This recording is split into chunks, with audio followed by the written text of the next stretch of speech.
Jadi fun fact saudara-saudara gitu ya. Karena suami saya sibuk dan tidak bisa sering mengantar saya kemana-mana gitu ya. Saya kemudian belajar bawa mobil. Saya bisa bawa mobil, tapi dasarnya saya nggak suka membawa mobil. Jadi akhirnya hidup saya dikelilingi oleh para driver. Ada banyak tipe driver gitu ya. Ada yang slow, ada yang cepat, ada yang suka ngerem, ada yang suka ngegas, gitu ya. Tergantung kebutuhan. Nah, ada dua macam driver paling tidak. Yang pertama itu sangat mengandalkan Google Map. Mau bakal lae, kenapa? Karena mau kemanapun tetap dia mesti pencet Google Map. Mau pulang dari gereja ke Citraland, dicek dulu Google Map. Untuk mungkin sekedar mengetahui mana yang macet dan mana yang tidak macet. Tapi kemana-mana Google Map. Sampai kita bilang begini, so tahu kok tuh mau jalan di mana, masih mau pakai Google Map. Nah, ada juga driver yang pakai Google Map, begitu ya. Tetapi bukan untuk melihat jalur yang biru, saudara-saudara, gitu ya. Dia membuka Google Map, dia menggunakan keseluruhan Google Map gitu ya. Dan melihat justru dia nih mau jalan di yang biru. Dia mau cari jalan lain yang nyandak biru. Kenapa? Karena dia tahu jalan yang biru itu adalah semua orang jalan. Kalau dua driver ini baku dapa gitu ya. Yang driver satu yang tipe satu akan berkata demikian. Kan itu sudah dikalkulasi oleh Google Map. Mana yang tercepat, mana yang tidak macet dan lain-lain sebagainya. Tapi yang satu juga pasti akan bilang, tapi kan itu teknologi bisa salah. Dia nggak tahu kalau ada pohon tumbang. Dia nggak tahu kalau ada kejadian-kejadian khusus. Jadi kita mesti memilih jalan kita sendiri. Kalau saudara ditemani dua tipe driver ini, saudara mau pilih driver yang mana? Hah? Saya kasih tahu sebuah cerita. Satu kali kami sekeluarga liburan di Bali. Nah di Bali, orang-orang Manado enggak mungkin hidup di Bali tanpa Google Map. Dan kita enggak punya banyak pilihan selain menyandarkan nasib kita ke arahan Google Map. Begitu ya. Jadi semangat kami karena waktu itu dapat berkat saudara-saudara gitu ya. Ada jemaat yang tahu, Pastor Melan mau liburan ke Bali ya sekeluarga. Saya bookingin villa. Di mana Pastor? Saya bilang Canggu begitu ya karena belum pernah ke sana. Dibookingin saudara-saudara ya. Jadi kami cuma terima tanpa send location, tahu di mana, enggak pernah ada di sana sebelumnya. Jalanlah kami saudara-saudara. Lewat jalan yang menurut kita sondak masuk akal.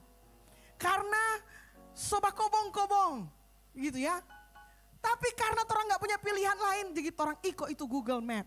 Sampai akhirnya orang buntu saudara-saudara. Dan orang lihat, apa orang gak salah lihat ini Google Map. Memang tuh otos gak bisa maju. Tapi di titik itu sonya gak lama lagi, sekitar kurang 200 meter tuh. Saudara tulisan di situ sekitar 1 menit lagi sampai, tapi orang masih ada di kobong-kobong. Waktu dicek saudara-saudara, ternyata yang cari Google Map dah tulis, dah pencet motor. Jadi selama ini orang berjalan di jalur motor. Cuma karena salah tindis. Bukan orang oto yang salah, tetapi orang salah memberikan kode itu ya. Sehingga apa yang terjadi? Orang tersesat. Kita manusia ini naturnya mau cepat. Menghindar dari macet. Kita semua senang kalau semuanya lancar jaya. Amin. Kita suka kalau di mana-mana Tuhan kita bisa melihat, oh ada pintu yang terbuka.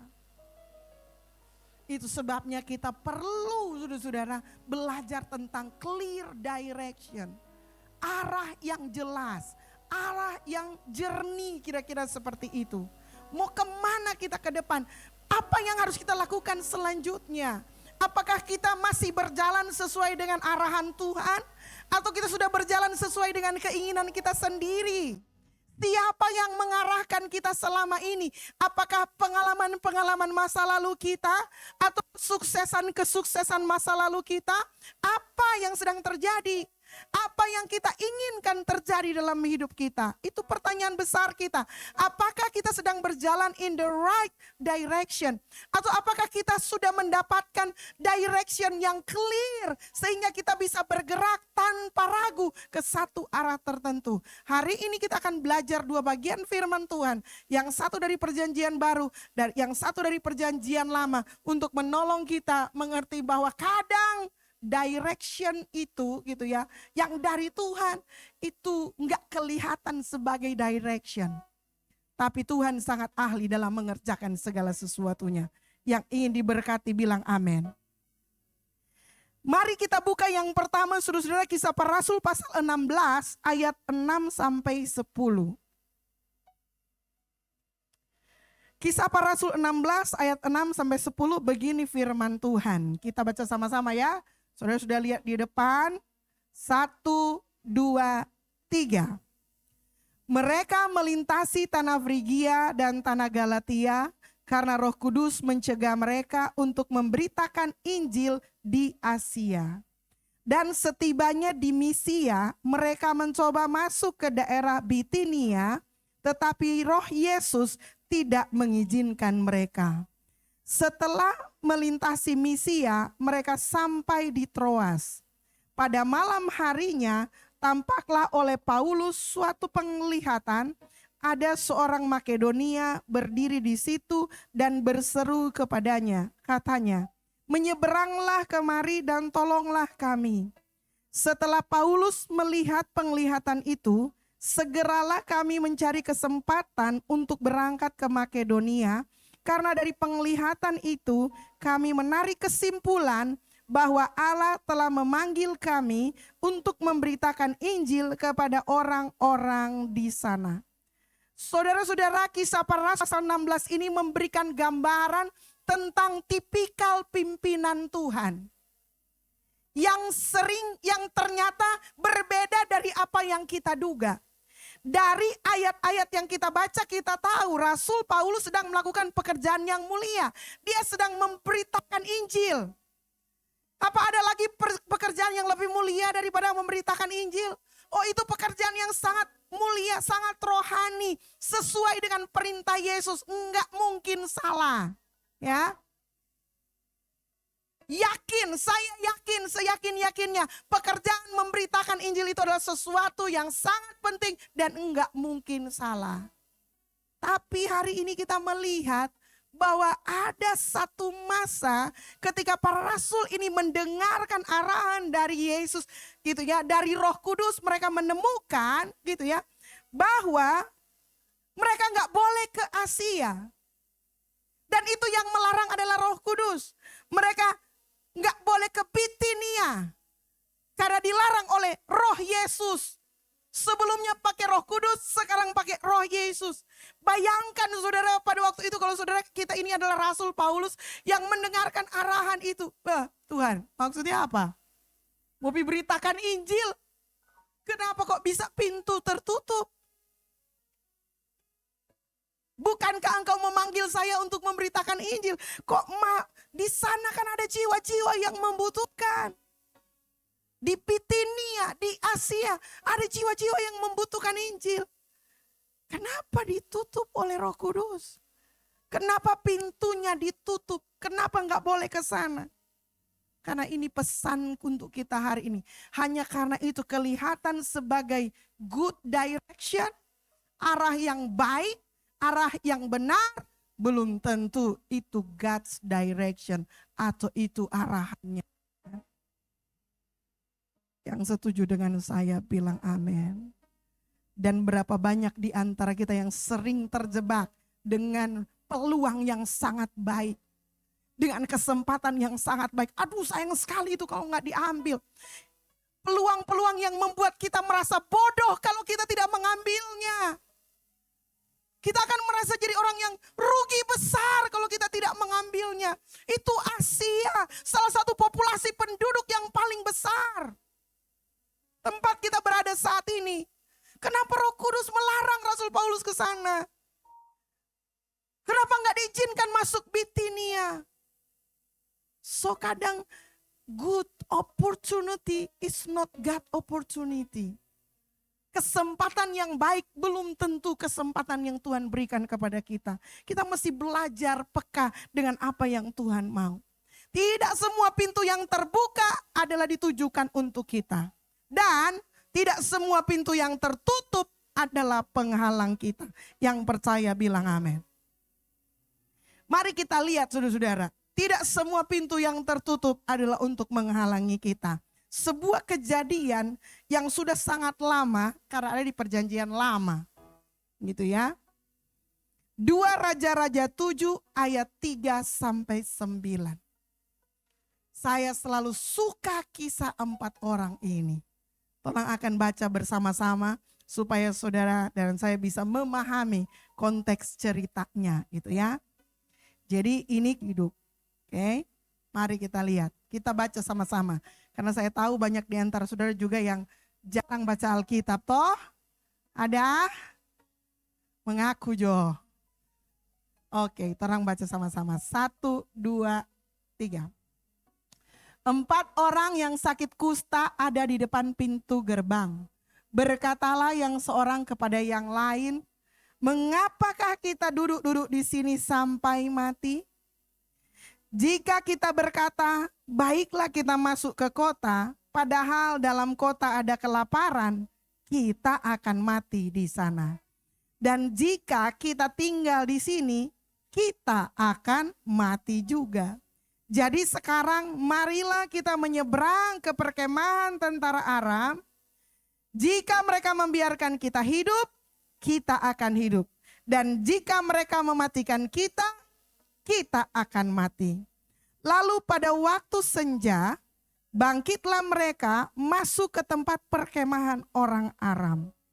Tetapi ketika mereka sampai ke pinggir tempat perkemahan orang Aram itu, tampaklah tidak ada orang di sana. Sebab Tuhan telah membuat tentara Aram itu mendengar bunyi kereta, bunyi kuda, bunyi tentara yang besar, sehingga berkatalah yang seorang kepada yang lain. Sesungguhnya Raja Israel telah mengupah raja-raja orang Het dan raja-raja orang Misraim melawan kita supaya mereka menyerang kita. Karena itu, bangkitlah mereka melarikan diri pada waktu senja dengan meninggalkan kemah dan kuda dan keledai mereka serta tempat perkemahan itu dengan begitu saja. Mereka melarikan diri menyelamatkan nyawanya. Ketika orang-orang yang sakit kusta itu sampai ke pinggir tempat perkemahan, masuklah mereka ke dalam sebuah kemah, lalu makan dan minum. Sama-sama. Sesudah itu mereka mengangkut dari sana emas dan perak dan pakaian. Kemudian pergilah mereka menyembunyikannya. Lalu datanglah mereka kembali masuk ke dalam kemah yang lain dan mengangkut juga barang-barang dari sana. Kemudian pergilah mereka menyembunyikannya. Lalu berkatalah yang seorang kepada yang lain, tidak patut yang kita lakukan ini.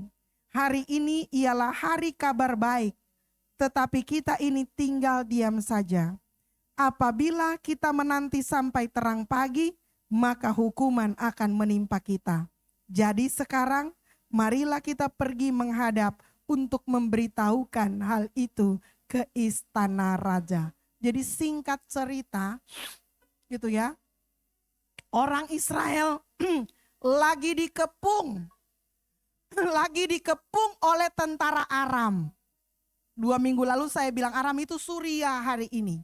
Jadi Israel dikepung, enggak diapa-apain. Cuma bahasa sekarang apa ya itu?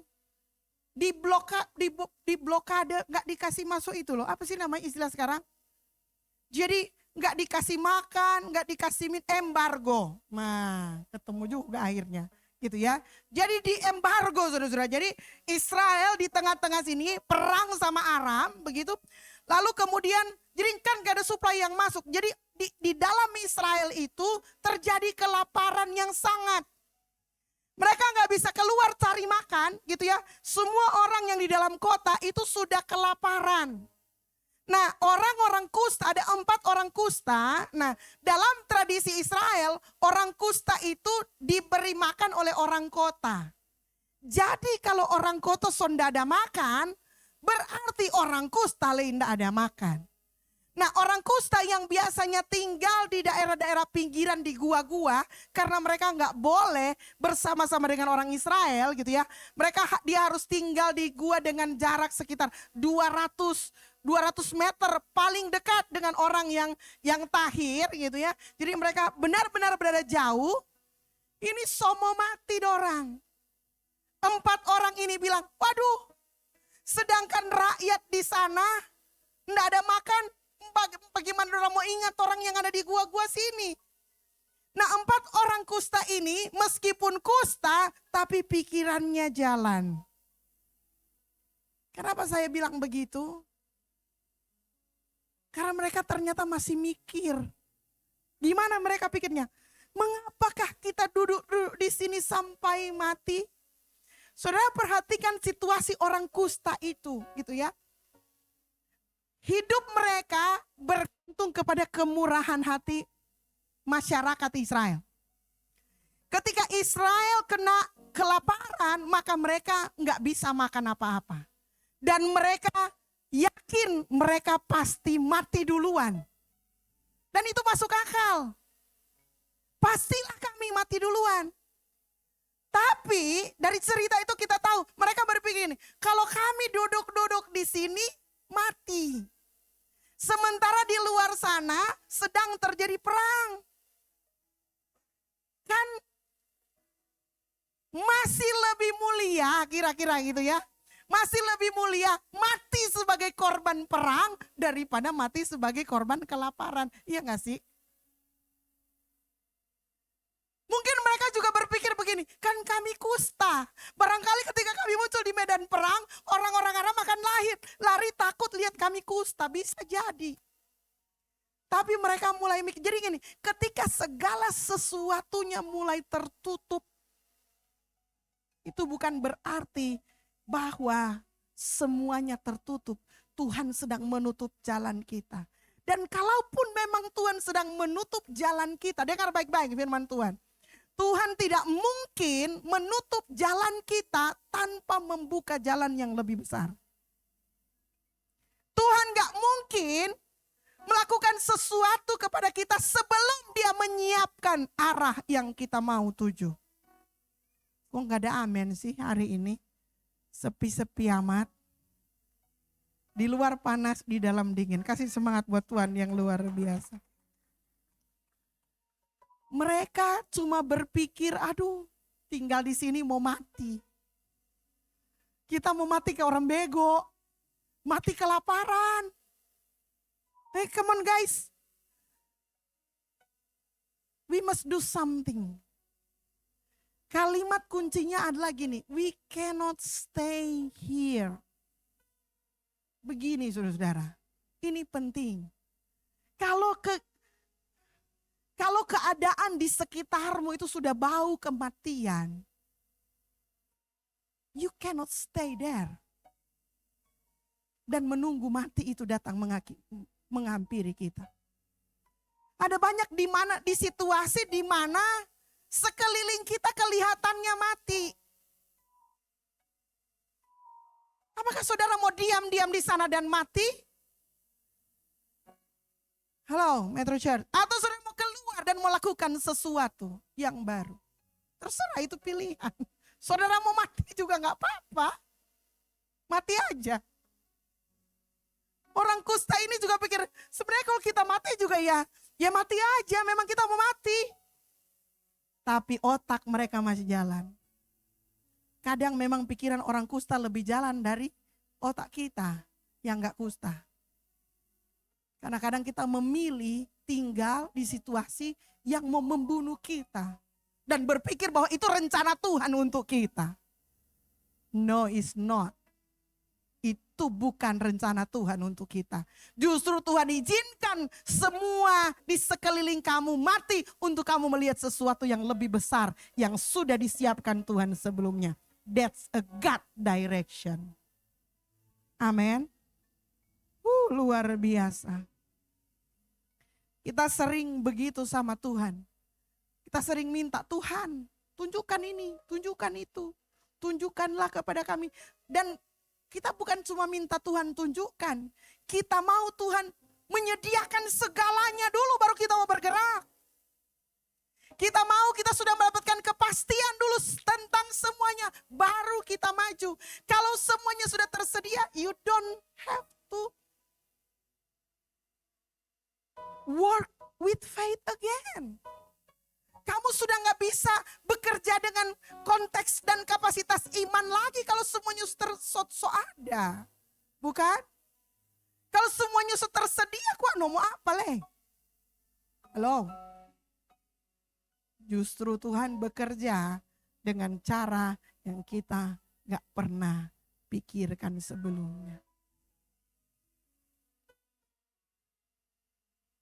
Mari kita melakukan assessment dengan diri kita. Seperti 4 orang kusta ini. Mau tinggal atau mati? Duduk, tetap duduk, mati. Gini, masuk kota, mati. Tetap tinggal, juga mati. Gini, maksudnya gini, masuk kota itu kalau mereka nekat, masuk ke dalam kota Israel, mereka pasti akan ditimpuk pakai batu sampai mati. Karena kusta gak boleh masuk kota. Duduk-duduk juga nggak mungkin hidup karena nggak dikasih makan. Jadi satu-satunya tempat yang mereka tuju adalah sebenarnya adalah area peperangan, yaitu tempat peperangan orang Aram. Dan mereka punya pertanyaan yang bagus di situ. Kita mungkin saja hidup. Kita mungkin saja hidup di sana. Jadi kota nggak bisa terima mereka, tinggal di sini mati. Tapi mereka bisa melihat secercah kehidupan, itu dia bahasa Indonesianya. Setitik terang. Secercah kehidupan yang disediakan yang mau terjadi di sana ada kelihatan. Mungkin saja nggak mati. Sehingga apa yang terjadi? 2 Raja-Raja pasal 7 ayat 5 berkata, lalu pada waktu senja, bangkitlah mereka pergi ke tempat perkemahan orang Aram. Perhatikan satu kata, bangkitlah. Kasih tahu kepada teman kanan kirimu, bilang bangkitlah. Kasih tahu orang di belakang, bangkitlah. Mereka memutuskan untuk bangkit dan pergi ke tempat perkemahan orang Aram. Orang so baca CDP konteks ini ya. Tapi kalau orang tidak tahu, saudara bayangkan saudara jadi 4 orang kusta itu. Lapar. Oke, sekarang bergerak. Bangkit menuju perkemahan tentara Aram.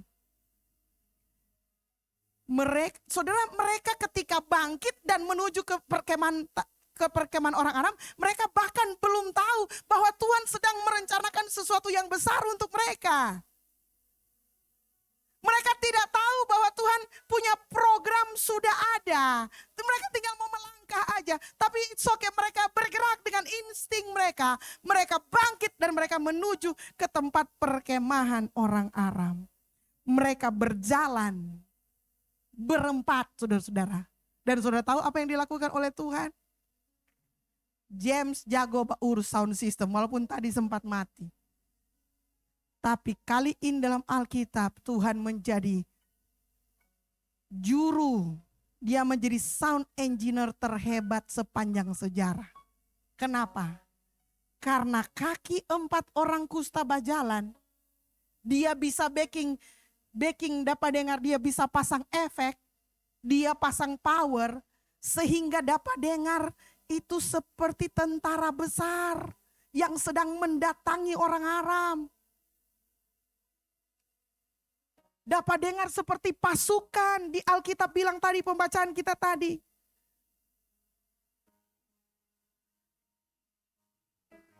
Ketika mereka sampai ke pinggir tempat perkemahan orang Aram, tidak ada orang di sana. Sebab Tuhan telah membuat tentara Aram itu mendengar bunyi kereta, bunyi kuda, bunyi tentara yang besar.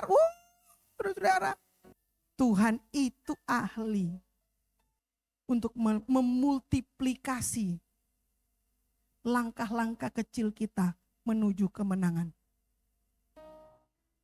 Ini keren banget buat kita. Dan menariknya 4 orang kusta itu tahu kalau Tuhan sedang sementara menghidupkan sound sistem surga. Dengan memunculkan bunyi kereta, bunyi kuda, bunyi tentara yang besar. Sampai tentara Aram bilang begini, sesungguhnya Raja Israel telah mengupah Raja orang Het, Raja orang Misraim melawan kita supaya mereka menyerang kita. Karena itu bangkitlah mereka melarikan diri. Waktu senjata ternyata sound system bisa dipakai untuk menakut-nakuti musuh. Jangan cuma pakai badisko, bro. Amin. Pakai untuk mengalahkan musuh. Luar biasa. Ada Tuhan ada pasang amplify. Sebelum ada efek di dunia sound system, Tuhan punya sound effect. Bayangkan Tuhan bisa mengubah 8 kaki, 4 orang kaki. Dapat dengar seperti itu saudara-saudara, dapat dengar sama seperti bunyi kereta, bunyi kuda, bunyi tentara. Kalau sekarang saudara-saudara itu bunyi bulldozer, bunyi meriam, bunyi mungkin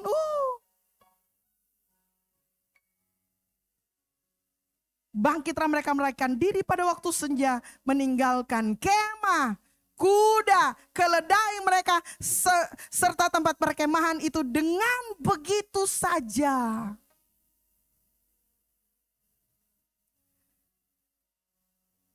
Dan ketika orang yang sakit kusta itu sampai ke pinggir tempat perkemahan, masuklah mereka ke dalam sebuah kemah, lalu makan minum. Habis makan minum, mungkin mereka waktu jalan begini ya.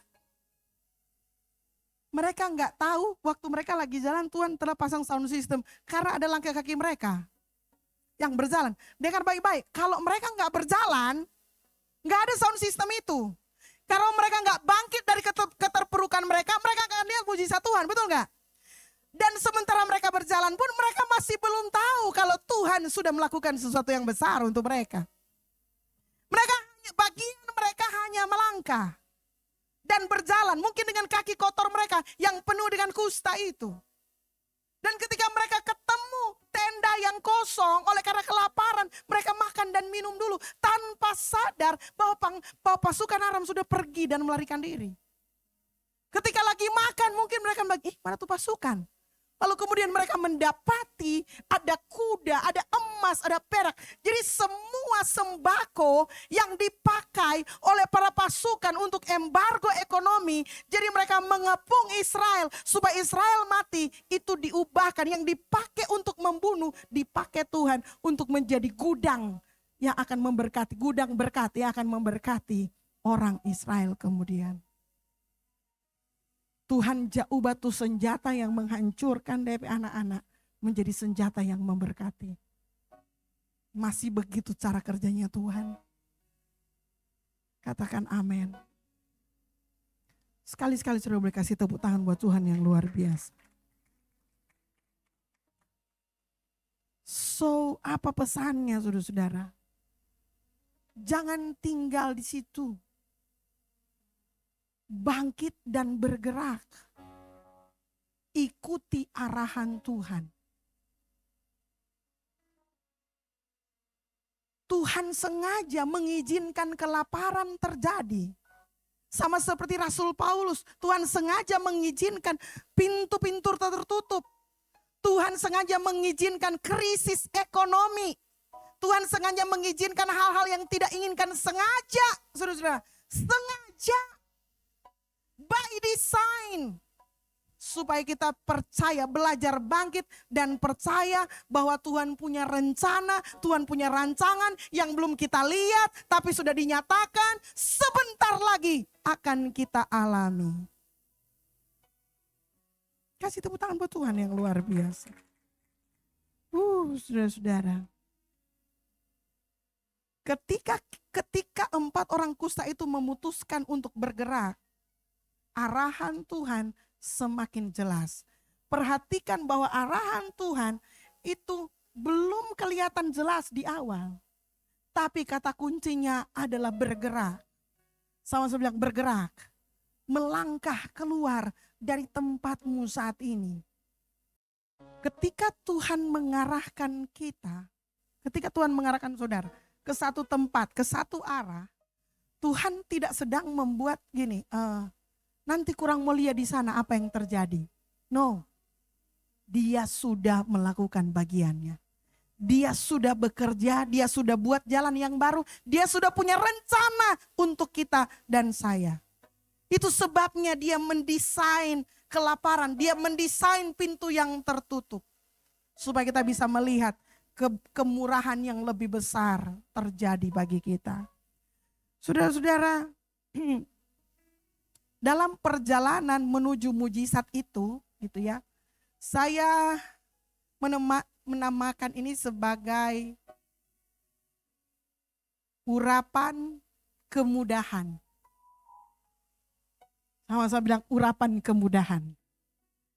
Jadi urapan kemudahan ini nggak sering terjadi gitu ya. Tapi orang tahu orang ada begitu. Bagaimana itu urapan kemudahan? Saya punya oto Frit gitu ya. Dia punya pintu samping itu sliding door. Nah mungkin karena pengaruh umur gitu ya, kadang buka itu tuh susah. Jadi apa yang saya perintahkan kepada driver saya itu, saya bilang taruhkan minyak. Nah, dorang tuh banyak ide. Pakai inilah, pakai itu, kita bilang biar minyak goreng. Kalau taruh di situ dia tetap mau licin. Yang penting bukan DP merek, yang penting DP taruh ndak gitu loh. Karena salah satu yang membuat fungsi itu apa sih, roda itu berjalan lancar adalah minyak. Betul nggak? Saudara ingat bahwa Mazmur 23 berkata, Tuhan mengurapi kepalaku dengan minyak. Yang percaya bilang amin. Ketika Tuhan mengurapi kepala kita dengan minyak gitu ya, di ayat selanjutnya Tuhan bilang begini, kebajikan dan kemurahan belaka akan mengikuti aku seumur hidupku. Saudara-saudara. Jadi Tuhan mengurapi dengan minyak supaya apa? Orang selanjutnya yang terjadi adalah ada kebajikan dan kemurahan mengikuti seumur hidup kita. Itu kita bilang urapan kemudahan. Tuhan seperti memudahkan yang sebelumnya kelihatan sulit, dimudahkan oleh Tuhan. Ketika kita taat kepada arahannya Tuhan. Siku temanmu bilang begini, saya berdoa kamu dapat urapan kemurahan. Saudara tahu nggak saya punya urapan itu? Saya so cerita ini ulang-ulang. Saya punya urapan kemudahan parkiran. Di Manado teruji, di Jakarta teruji, di tempat-tempat di mana orang dia bilang susah parkir, tak bilang masuk di situ. Tuhan dia kasih kemudahan untuk DP anak nama Pastor Melan. Karena dia tahu sakit lutut. Ini mulai berjalan terlalu susah. Halo? Jadi saudara-saudara, weekend di Mall Kelapa Gading, saudara-saudara, Jumat, Sabtu, Minggu, mau parkir di sana susah setengah mati. Sama tapi saudara di Susan, dia orang pi, dia suruh jupi di sana cari dekat-dekat, susah parkir. Kita bilang anak kalau dengan kita Tuhan mau kasih kang parkir VIP dekat pintu. Terjadi saudara-saudara, terjadi. Pas orang tiba, ada motor, ada mobil mundur. Kita bilang itu Tuhan dasar dia. Urapan kemudahan. Yang percaya bilang amin. Berapa banyak di antara saudara-saudara. Dan itu bukan satu kali, berulang kali. Mantos. Sampai anak-anak saya yakin dengan urapan itu. Sudah tenang, ada mama di sini, pasti dapat parkir. Jadilah sesuai imanmu, amin. Merheran kalau baca yang tapi suami enggak jadi itu.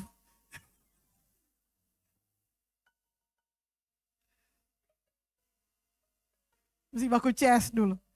Ini sudah so, begini saya mau kasih tahu bahwa kita punya itu. Urapan kemudahan. Sesuatu yang Tuhan taruh di dalam diri kita yang memudahkan segala sesuatunya. Cuman kadang orang tidak sadar itu. Sehingga orang berpikir, aduh semuanya sulit. Semuanya susah. Semuanya berat. Enggak semua.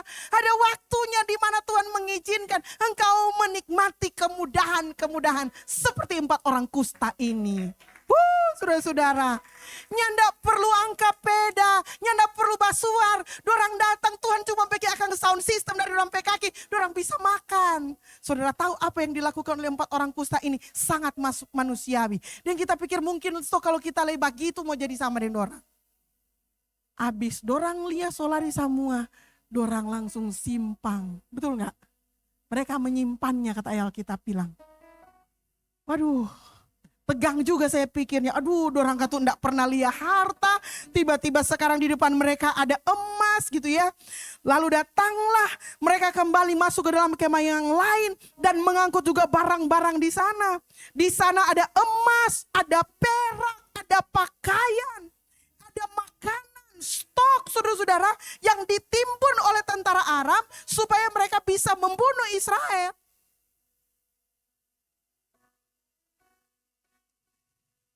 Kemudian pergilah mereka menyembunyikannya. Kembali lagi mereka saudara-saudara. Yang kedua, mereka kembali masuk ke perkemahan, mengangkut juga barang-barang di sana, kemudian pergi menyembunyikannya. So 2 kali saudara-saudari. Jadi orang menimbun harta. Kaya raya, yes, Tuhan kita baik.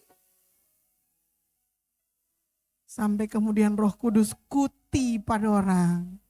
Satu orang bilang begini, bro, rupa ndak patut apa yang orang lakukan ini. Rupa ndak benar apa yang orang lakukan ini. Hari ini ialah hari kabar baik. Tetapi kita ini tinggal diam saja. Kalau kita menanti sampai terang pagi, kita bisa dihukum. Jadi sekarang marilah kita pergi menghadap untuk memberitahukan hal itu kepada istana raja. Saudara lihat ya, dalam 4 ayat. Orang yang tadinya mau mati karena kelaparan. Kemudian menikmati kelimpahan, berusaha untuk menyimpan kelimpahan itu. Tapi at the end of story, saudara-saudara, mereka disadarkan bahwa mereka menikmati semuanya itu untuk memberikan kehidupan kepada bangsanya, kepada kota yang sedang kelaparan. Itu tujuan Tuhan, itu misinya 4 orang kusta ini. Melalui mereka Tuhan memberkati Israel. Saudara-saudara, itulah tujuan Tuhan memberikan apa yang kamu miliki hari ini. Bukan untuk disembunyikan, tetapi untuk dibagikan, untuk didistribusikan. Inilah nilai misi dari firman Tuhan ini. Jadi arahnya Tuhan, directionnya Tuhan itu selalu berujung kepada memberikan kehidupan kepada orang lain. Bilang amin. Apapun yang saudara raih, apapun yang saudara miliki, apapun yang saudara capai, pastikan jangan sembunyikan untuk dirimu sendiri. Bagikan kepada orang lain. Say amen. Gereja kita akan masuk di sebuah tahap yang baru, saudara-saudara.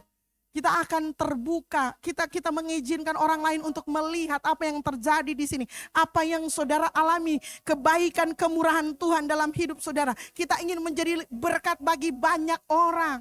Excellent spirit yang kita hidup supaya boleh menjadi berkat bagi banyak orang. Itu membutuhkan kesiapan hati. Apakah kita bersedia untuk memberkati orang lain sama seperti dengan 4 4 orang kusta ini, mungkin sudah saatnya kita sudah cukup diberkati oleh Tuhan. Mereka sudah kenyang, mereka sudah dapat pakaian baru, mereka sudah dapat perak, mereka sudah dapat emas, mereka sudah dapat senjata, mereka sudah dapat tenda, kemah. Mereka sudah punya segalanya. Dan mereka kemudian, orang ini loh menikmati kemurahan Tuhan. Kenapa juga orang menyimpannya? Bagaimana kalau kita menyelamatkan yang lebih banyak dan lebih besar? Saudara, Tuhan pasti punya gini, rencana Tuhan itu selalu lebih besar dari diri kita. Amin. Rencana, rancangan Tuhan itu selalu lebih besar dari diri kita. Dan kalau dia sedang menarik kita ke arahnya, pastikan ketika engkau sampai di titik di mana Tuhan mau, engkau memancarkan kemuliaan sebagaimana tujuan Tuhan memberkati hidupmu. Say amin. Rasul Paulus kemudian mendengarkan suara Tuhan dan bilang, tidak, kamu akan pergi ke Makedonia. Dan benar, Rasul Paulus pergi ke Makedonia. Dan di sana dia merintis sebuah jemaat. Dia ketemu dengan seorang yang bernama Lydia di sana. Seorang yang sangat menopang pekerjaan Injil. Dan karena arahannya Tuhan, lahirlah sebuah sidang yang bernama Sidang Filipi. Yang masih tercatat sampai hari ini. Sidang yang di dalamnya Tuhan memberikan kekuatan yang berkata, Allahku akan memenuhi segala keperluanmu menurut kekayaan kemuliaannya. Segala perkara dapat kutanggung di dalam Dia yang memberikan kekuatan kepadaku. Semua yang benar, semua yang suci, semua yang mulia, pikirkanlah semuanya itu. Lahir dari surat Rasul Paulus kepada jemaat di Filipi. Jemaat yang dia bangun karena dia taat kepada arahannya Tuhan. Bagaimana dengan saya dan saudara? Yang pertama, apa yang mau saudara tinggalkan? Tinggalkan. Apapun itu, tinggalkan. Kecuali saudara mau mati di sana. Tapi kita selalu punya pilihan. Amin. Pilih untuk mengikuti arahannya Tuhan. Walaupun kadang itu belum kelihatan sempurna di awal. Mari kita tunduk kepala.